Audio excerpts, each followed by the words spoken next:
right, so let's just quickly go over the purpose. Again, we want to make sure you're aware of the architecture and have you be thinking alongside with us as we enter this development phase for the Special Education TPA. We want you to think about which aspects of the TPA that's currently developed that we look at today, to think about whether or not it would work well for education specialist candidates, and which aspects that we maybe introduce you today that might not work well. We'd love to hear your feedback about that.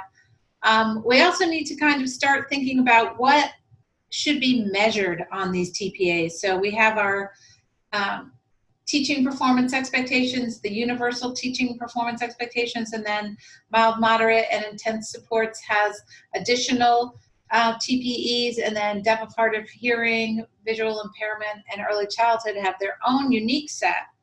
But of course, when you're designing assessment, you must be very clear up front about what you're going to measure and assess. So we want to get into that a little bit with you today. And then finally, we just want to hear from you. And we have been conducting a series of these face-to-face conversations and online conversations with everyone that wants to join us. So this, I believe, William, correct me, and Sarah, I think this is our sort of closing conversation for now. But do know that we're always available for your feedback. So we hope to get a lot of feedback from you today, but if you have a great idea tomorrow, you can always go ahead and send that to us. And as we get further in the presentation, William will explain how you can have access to ways for you to share additional thoughts beyond today. So just think of this as our first conversation, and we, again, are very happy to have this time to spend with you to talk with you about this important work. So thank you again for joining us. So Wayne, I'll turn it over to you to go over the timeline. All right, thanks, Amy. As you can see, the timeline, we've been working on this for quite a piece of time. So back in the fall of 2019, which is now, we've been doing some SpEd focus groups, and we've been working with the different aspects of that, having different discussions. As we move forward, we're going to put together a design team that will work with the commission and evaluation systems to move forward. And as we move into 2020-21, then we'll be recruiting assessors for the pilot. We'll have a pilot study, and then we'll train assessors from that pilot study. We'll score the pilot study. Then we'll take what we learned from that pilot study and rework the CalTPA a bit. Depends on what we find. And then we'll move into a field test. So once again, we'll do recruiting for the field test for assessors.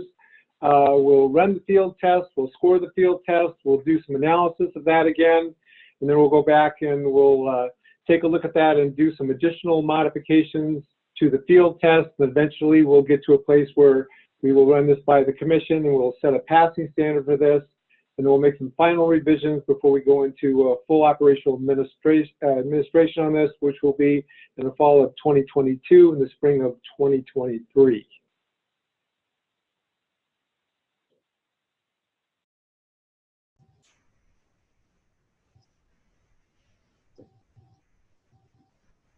So the slide in front of you just points out that currently the TPA for general education assesses the 6 domains of the TPEs, and we're calling them universal TPEs.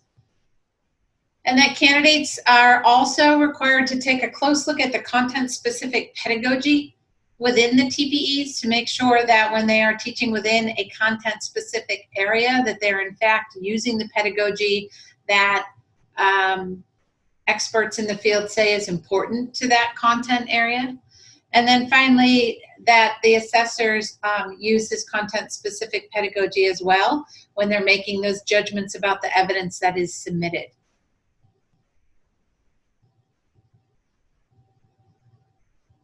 Back to you, Wayne.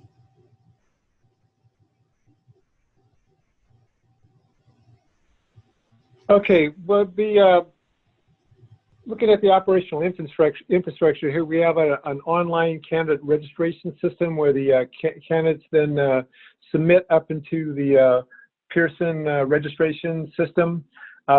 Within that system, we have an annotation tool. So part of what we do in the current CalTPA, instead of having candidates write 20 pages and tell us about a specific topic, we have them submit us a video clip up to 5 minutes. And so what they do is once they upload that particular video clip, then they use an annotation tool that is built into the system, and they provide an annotation. So they would say on this video clip at 1 minute and 20 seconds, this is what I'm doing. So that just gives added clarification. We also have a year-round submission. So there are specific deadlines to submit by a specific date, and those are usually at least once or twice a month. And then within 3 weeks of that submission, we get scores back to candidates. This is a centralized online scoring system, and eventually we'll have a local scoring option, but right now we are still using centralized online scoring. And then on the back end, we have electronic distribution of scores. We use Results Analyzer to aggregate and disaggregate all the data. And then programs, if the candidate is not successful on one of the tasks or one of the cycles, then it's up to the program to offer remediation and support so that the candidate come back and can retake one of the specific cycles. So a few more important pieces of information to share with you. Currently, there are 2 instructional cycles in the CalTPA. Each instructional cycle has a fee of $150 that the candidate is responsible for paying, and they pay through an online registration system. But they pay for each cycle individually. So they pay for a cycle, engage with the cycle, submit their evidence, get their scores back, and then if they've passed, they move on and then pay for the second cycle. Candidates do register and submit separately, as I just said. So what's great about this design feature is that candidates get feedback halfway through their program on the first cycle before they submit the second cycle. So always looking for that continuous improvement. There is a rescore option always in our assessment program. So if a candidate does not meet the passing standard set by the commission, they have the option, again, by paying a fee, to have their work rescored if they feel that is necessary. And then there are, of course, accommodations in our policies for any candidates that might be working in an environment where video is prohibited, such as an incarcerated setting, etc. So we have a whole set of policies in place to support candidates no matter what setting they're teaching in, so that they can have the most authentic experience with the assessment.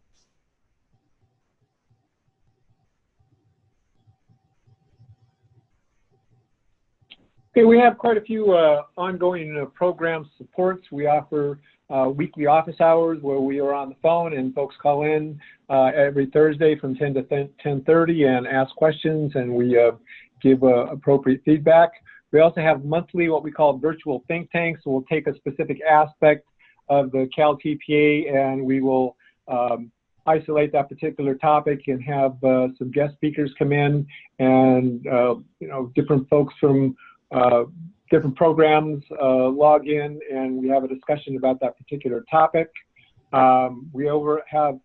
We've done a lot of CalTPA webinars over the last couple of years, and we've archived all of those, and those are all posted on the Commission website. We also work very closely with CUE. I was just at the CUE conference up in Northern California this last weekend, presented at the CUE conference. And so we have a lot of strong partnership with CUE and the current CalTPA. We require that teacher candidates demonstrate how their students are using educational technology. So that support from CUE and from ISTE is very much appreciated. And we also have lots of additional community resources that are posted on the Commission, on the CalTPA website.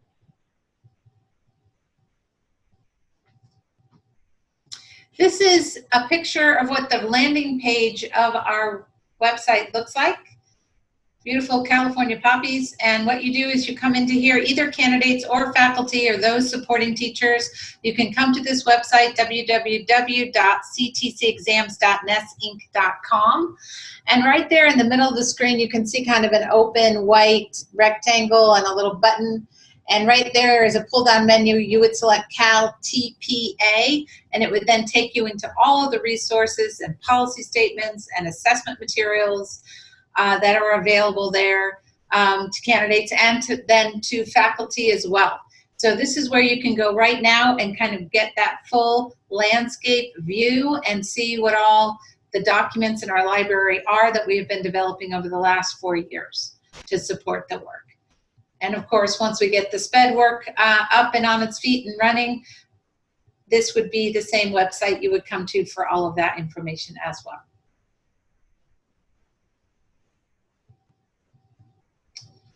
So we have some discussion questions here. I'll just go over them real quick. We really want to make sure we hear from you. So how can the existing CalTPA be adapted for ed specialist candidates? Does the architecture, the structure of the work, does it align well for special educators? What should be privileged or measured? We talked about that a little bit earlier. What do you not see in the current TPA that you believe the candidate should be assessed on, that SpEd candidate, depending on which of those 5 credentials they're engaging with and wanting to hold so they can support those types of learners? And then finally, what does that educational setting look like? Will it influence, impact, or change how we need to think about supporting special educators in an authentic assessment situation? Will that setting that they're working in, will that have an impact on the TPA that we build going forward? Wayne, back to you. Okay, you can see that the Special Ed TPA may assess, and we're looking at universal TPEs 1 through 6, the 6 domains. They definitely is what we use in the current CalTPA, and we use a content-specific pedagogy for that. As we move into the special education areas, mild to moderate also uses those same TPEs, and they also have their own subset of TPEs you can see there. Same thing for extensive support needs, general TPEs and their own set of TPEs. And then early childhood, you can see have a subset of TPEs, deaf and hard of hearing, subset of TPEs, and visually impaired. So lots of different elements to address. And Sarah or William, do you want to just back up to that slide? Would you like to add anything here for clarification?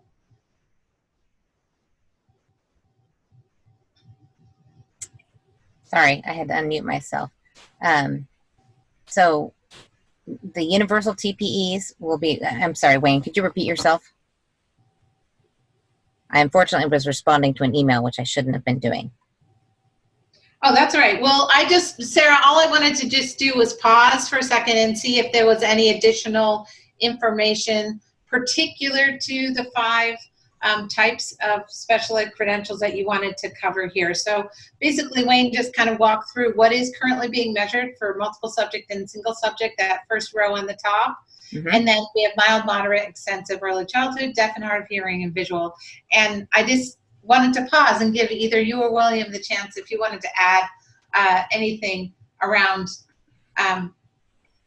all these different teaching performance expectations that we have established for these credentials. So Amy, this is Terry. Let me add a little bit. Sure, that'd be great. Thanks. Even in the general ed TPEs, although we say that the TPA assesses the universal TPEs 1 through 6, and that every candidate works with their own content-specific pedagogy, and the assessors consider that, there are some of the TPEs in TPEs 1 through 6, not all 45 of those elements are assessed by the TPA. And there's no expectation that the TPA for special education candidates would assess all the elements either.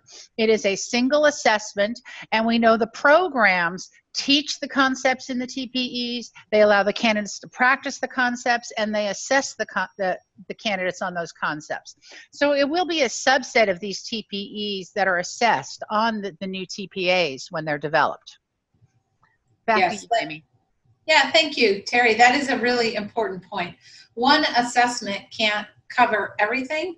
So what we need to do, and we will convene a design team to help us continue to think through this over the next several years here as we come to a pilot and then a field test, but we need to be very thoughtful about what a performance assessment can measure well and what might be left then to the program. So thank you, Terry, for pointing out that we will not try and cover the whole universe because it would just be exhausting for our candidates and overwhelming and probably really not appropriate. So it's really a combination of program work, clinical practice, student teaching, and an assessment, performance assessment, that together then we have those measures to make that decision about whether or not a candidate is ready for that preliminary credential.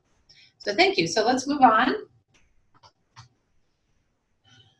All right, so what you see on your screen here is that structure we've been talking about, that architecture. So 2 instructional cycles. The first instructional cycle is learning about students and planning instruction. A few weeks back, we walked everyone through that. Today, we're going to focus our time on instructional cycle 2, which is assessment-driven instruction. Each cycle has 4 steps, and that's the graphic you see on the right, starting with planning. Who are my students? What are their assets? What are their learning needs? Then I teach and assess.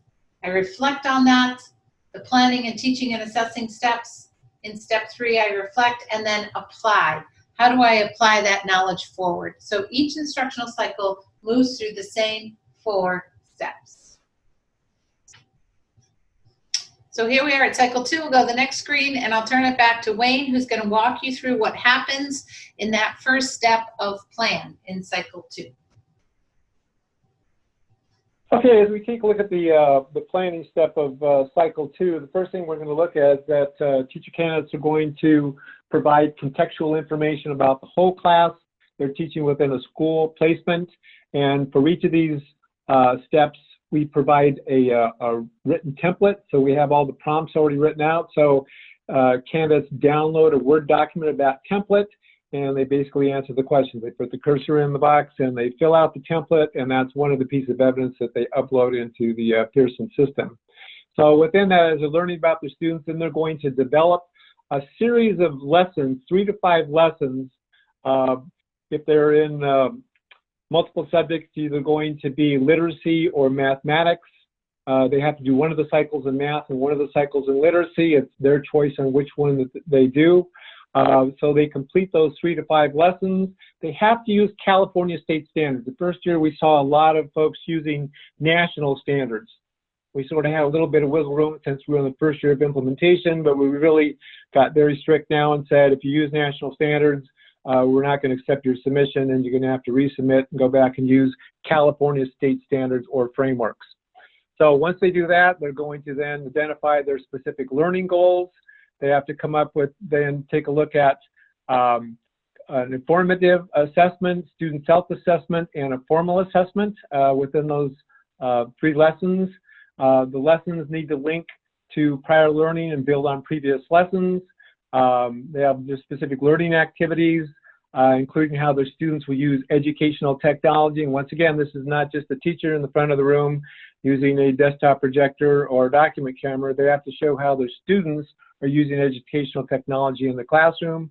They have to address their instructional strategies and description of the language demands, and whether they need to make adaptations or accommodations for their students. So all that is provided in the learning segment template that they download and they will fill out.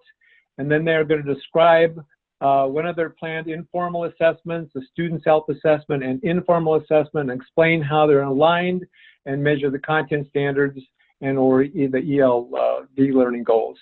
And then they're going to provide a blank copy of the informal assessment, student self-assessment, informal assessment, and also a rubric.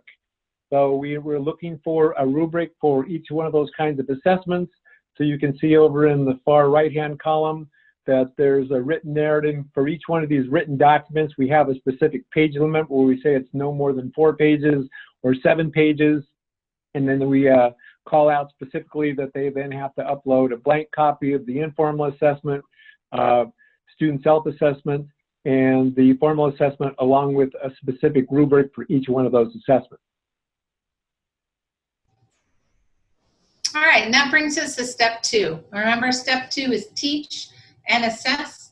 This is where the candidate is taking that learning segment, that 3 to 5 lessons they just told us about in step 1, and they're telling us about the content they're going to teach and how they're going to assess. And now here in step 2, the candidate actually gets up on their feet and conducts all of that instruction and assessment and video records their practice. And so the evidence that we see that we look at in step 2, teach and assess, is primarily looking at video clips of teaching practice. So the candidate moves through the lessons and assessments, video records their work. We ask them to select 4 video clips from the entire series of lessons. One needs to focus on instruction and assessment of academic language development. So how throughout these lessons are you helping students learn the academic language of the content for which you're teaching? The second video clip is about how students are using educational technology. And as Wayne pointed out, it's students using educational technology to further their content knowledge. Students' use of ed tech, not the teachers. The third video clip is looking at instruction and an informal assessment of content, that checking for understanding, how we're looking for progress over time, how candidates are interacting with their students around the content and looking to make sure that all the students are with them. So that's the third video clip. The fourth video clip looks at instruction and student self-assessment of content. So it's very important for students to engage in assessing and critiquing their own work so that they can begin to understand what they know and what they need to know. And so the fourth video clip is about the student self-assessments. Each annotated video clip may be up to 5 minutes. It could be a 1-minute video, but it may not be longer than 5 minutes. And what happens inside this online system is the candidate uploads these 4 5-minute clips, potentially 5 minutes each or less. And then inside the evaluation system's online computer system, the candidate then goes into that video clip and they have the capacity to timestamp a section of the video clip to show the assessor exactly where they are demonstrating their practice. So where exactly are they working with a student on self-assessment? And then they can also provide a written rationale. We call that an annotation. So they provide 2 or 3 sentences that says and provides that rationale for why they're doing what they're doing in the video clip. So these annotations, we wanted to see some very particular things from our candidates across these video clips. So inside and across these 4 video clips, we asked for some particular practices. So the first thing we want to see is where they are assessing student learning and developing academic language. So somewhere across those 4 clips, they would show us an annotation about where they are doing that. The second one, again, pretty straightforward here, is show us where students are using educational technology to, again, further their content. The third annotation is around content-specific feedback to students. We have always seen over the years preliminary candidates struggling with how to provide that feedback, so we make it very overt and say, you know, we need to see you doing this. And of course, programs need to help students learn how to do that. Candidates learn how to do that for their students. And then the fourth clip is assessing student learning and use of higher order thinking. So how are students moving beyond just call or recall or matching? How are they really getting into evaluation, synthesis, transition, transference of knowledge to another setting, for example? So again, step 2, teach and assess, is where the majority of our rubrics are in cycle 2. We're looking at 4 video clips with annotations, and we're looking for particular practice. And then finally, there's a written narrative that is also submitted here, and that looks at the candidate's analysis of what happened with those informal and student self-assessments. So the 4 annotated clips, and then the 1 written narrative. And that's step 2, teach and assess. So on to step 3. So in step 3, then we move into reflection. So then they're going to score the formal assessments. We like the assessment to be some kind of a product, process, or performance. You know, I think we need to be beyond Xeroxing the worksheet out of the back of the teacher book. So they're going to do that for the whole class. They're going to also have a rubric for that. And then they're going to select 3 samples of student responses. So a student that exceeded the learning goal, a student that met the learning goal, and a student has not yet met the learning goal. So then they're going to analyze all those student results from the informal assessment, the student self-assessment, and the informal assessment that they use throughout that learning segment. Then we're going to reflect on all that evidence they observed from the student learning and what the students accomplished. and they're going to describe what was most or least effective for the learning goals and those instructional strategies. So you can see once again over in the far right-hand column, that's an informal assessment response. So 3 students submit that work, and then a written narrative up to 3 pages analyzing the assessment results and reflection for the whole class and those 3 specific students.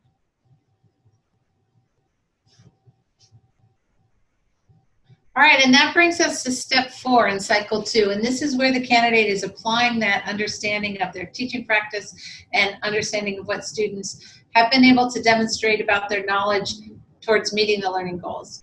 So as they look across their 3 assessments, their informal assessment data, their student self-assessment data, and their formal assessment data, they step back and ask themselves, do I need to reteach what I have just been offering to my students? Because in fact, some students in my class, a group of students, or the whole class has not yet met the learning goal. They haven't reached the learning goal. They don't understand the content yet. So I need to reteach. And if they decide to reteach based on those 3 sources of evidence from their assessments, then they need to reteach it in a new way, a new instructional approach, so that they're really digging into understanding how students learn and how they need to reteach in a different way to help them gain access to that important content. So that's one choice. The second choice is if they look through their data and they look at their informal assessment data, and then they look at their student assessment data, and then they look at their formal assessment data, and they say, well, across these 3 sources of data, I can see that my students, in fact, have met the learning goal. And so now what I'm going to do is offer an extension activity that will build on what they've learned in my 3 to 5 lessons, and we're going to move on. And they're going to extend the learning for their students. So the candidate here has some choice. They're either going to reteach the whole class or a group within the class, or they are going to provide an extension activity that builds on what the students have been able to demonstrate that they know and are able to do. So again, for this activity, there's going to be video recording of that activity and an explanation of what that activity is going to be, no more than 5 pages. And then they're going to go in and annotate in that video clip where they taught differently or where they extended the learning. And that's how we wrap up step 4, how they apply that knowledge, and that's the closure of cycle 2. So this next segment walks us through the rubrics and the essential questions that help frame each one of the analytic rubrics that's used. So across cycle 2, the candidate will get a lot of feedback. So I'm going to turn it back to Wayne, and he's going to tell you about step 1, plan. Okay, so you take a look at step 1. So in cycle 2, we have 9 rubrics. So 2 of those 9 rubrics are assigned to step 1. So in step 1, the candidate learning segment plan, they're going to provide appropriate content-specific or EL-built learning goals and assessments and offer multiple ways for all students to demonstrate knowledge in rubric 2.1. And then 2.2, how the candidate's going to plan learning segment in which the assessments, instructional strategies, learning activities, how they align and provide a progression of learning that develops students' concepts and skills.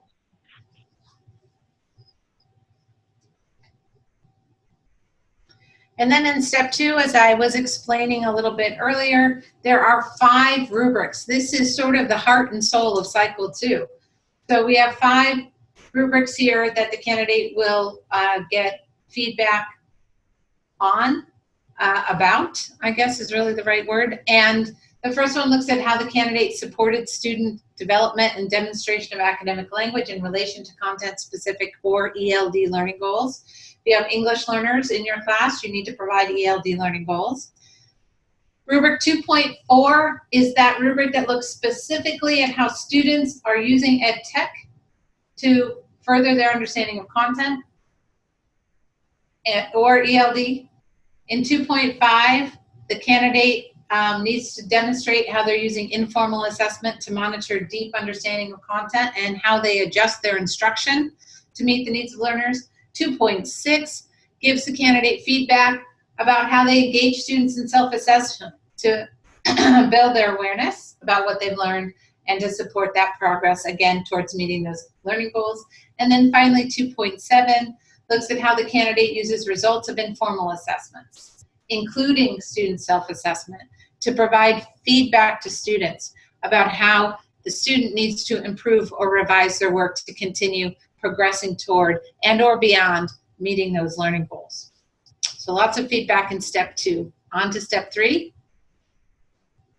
In step 3, as you can see, we have one rubric. So this is where the candidate's going to analyze the formal assessment based on the rubric that they've identified and describe emerging learning patterns and trends for the whole class in relationship to the learning goal.